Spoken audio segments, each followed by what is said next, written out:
Hello and welcome back. In this particular video, we're going to talk about how the likes that you generate are going to help you create a winning strategy. So I gave you kind of a bird's eye view of how it can help you build social proof, engagement, authority, and then expand to testing different content pieces, and then of course applying that to tier 1 countries. So I wanted to give you an example here and show you what my Facebook ads manager looked like and what that looked like in terms of, different campaigns, different ad sets, different ads that have been set up utilizing this strategy, and what that looks like so that you can apply that yourself. So I wanted to show you real quick. These different rows are showing different countries. So you can't really see it now, but as I scroll down, you'll see it in just a minute.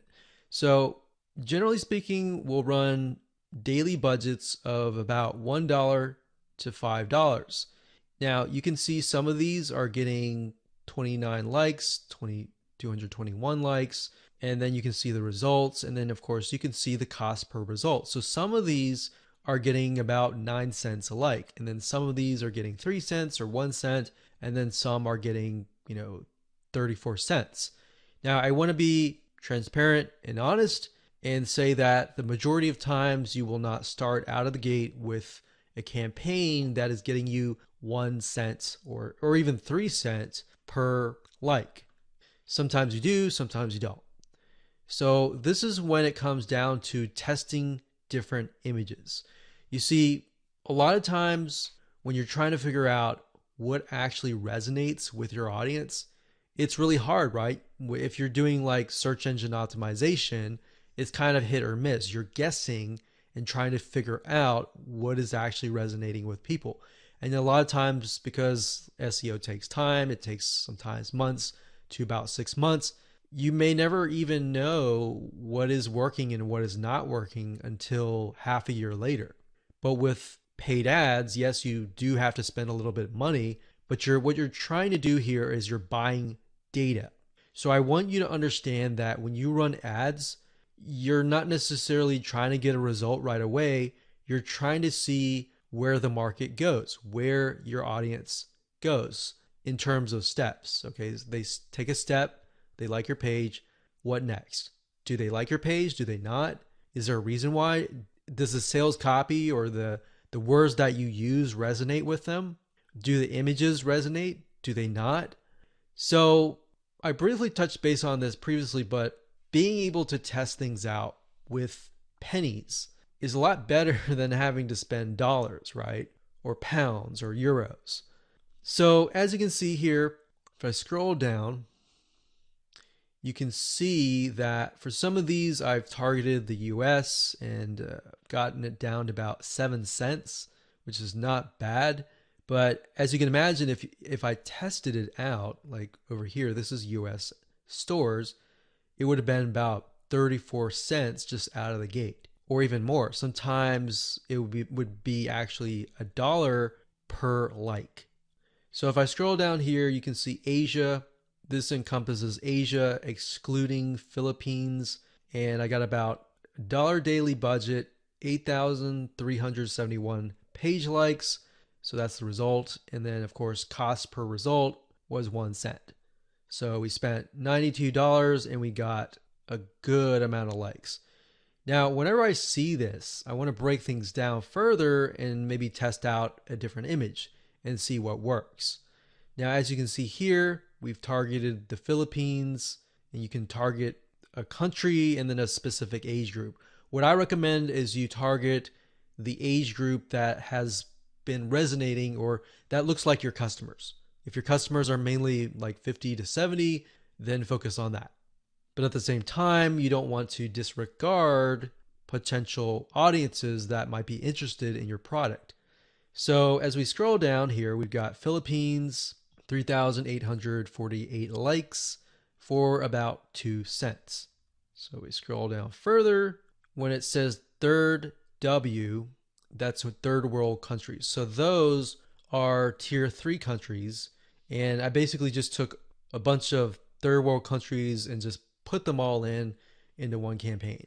Now, ideally, you would probably want to split them up into different countries, but just to make things faster, I did that. So as you can see here, I've got penny likes, literally pennies right there.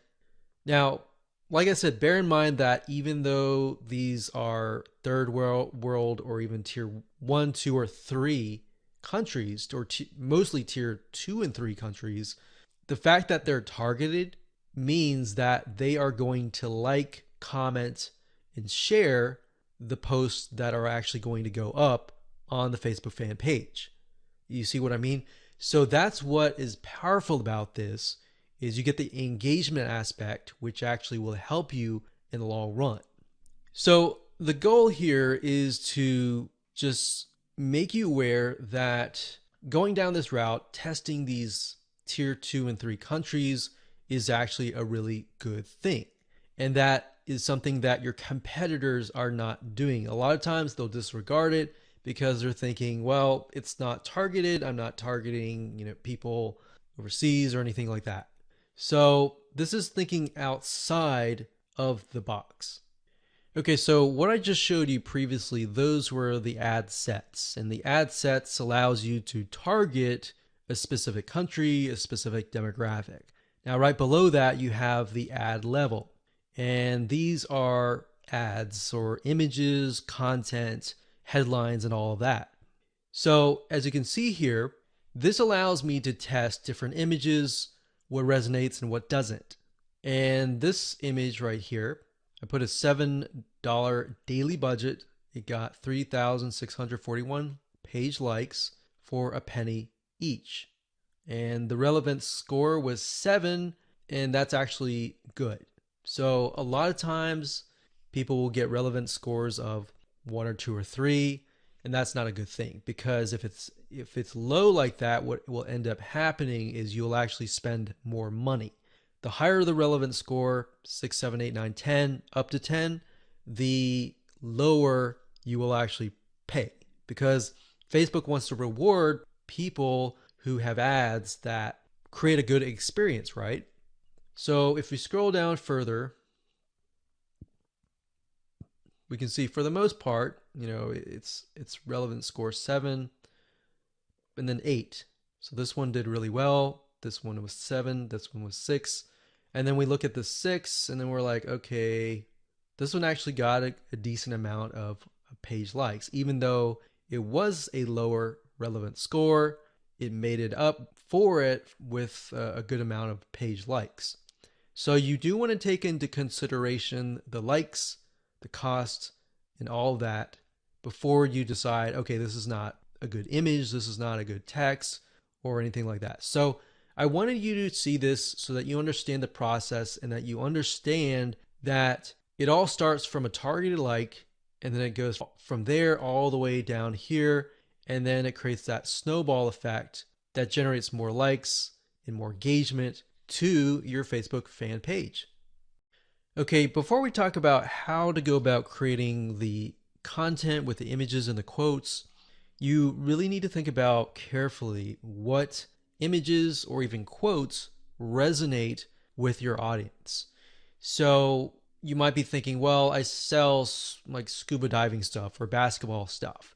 Then what you could do is you could find celebrities in that niche and then find quotes from them, kind of thing. So you kind of have to get a little bit creative in this case, but you want to think what images would stand out and what quotes would stand out.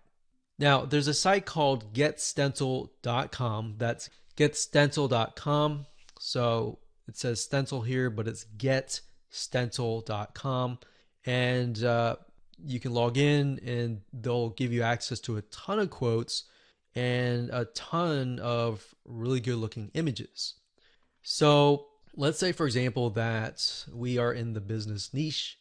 So we'll type the keyword in business, and we are focusing on, let's say, business women. So let's say this one resonates with the demographic. So what we want to do is we want to click it like so. We can move it around.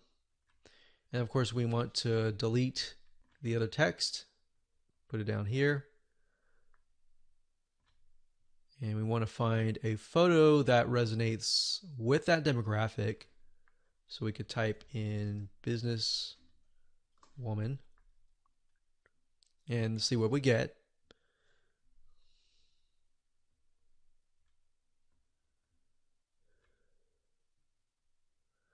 So we could use something like this, maybe.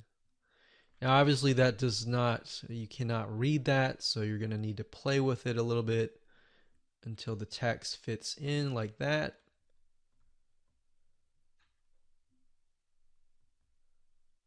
Like that.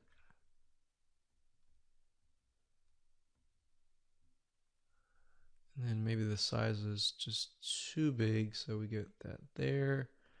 And then maybe we put that here, like that.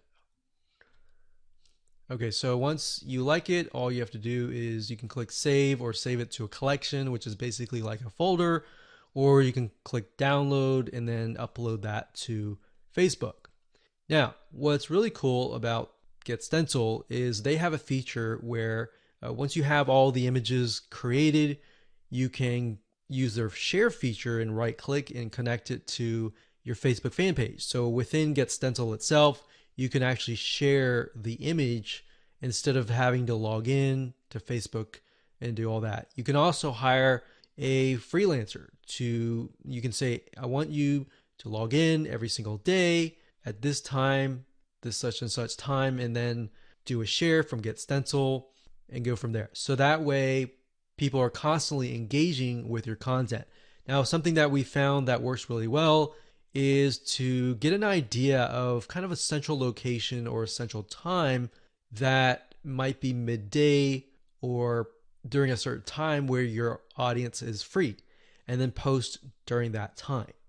So that's it. That's all we do is create images that resonate with the audience, and then words, whether they're quotes, whether you can find them here or elsewhere on Google. And that's all we do. Take these, create these content, create hundreds of these images, and then just post them on a daily basis. One thing you want to do is, and keep this in mind, is to be consistent. People like consistency because it's predictable. So if you upload an image, make sure you do it every day. Or if you communicate with them and say, we're going to upload every other week or every week, you don't want to do every other week. That's too long. But every other day kind of thing, or twice, 3 times a week. So that is how to create the very, very simplistic 5-minute or even less content. And that's all we do. You don't have to get fancy. You don't need article content or anything like that. Your whole goal right now is to build engagement and build those fan page likes and show people that are looking at your page like, hey, this is an engaging, and people are getting engaged, people are active, come join this community. Because a lot of times if you yourself, if you're looking at a fan page and it's all empty, then you're not going to want to join. But if you see a lot of people, communicating, commenting, liking, sharing, psychologically you think, oh, there must be something interesting, right? So that's it. And let's move on to the next video.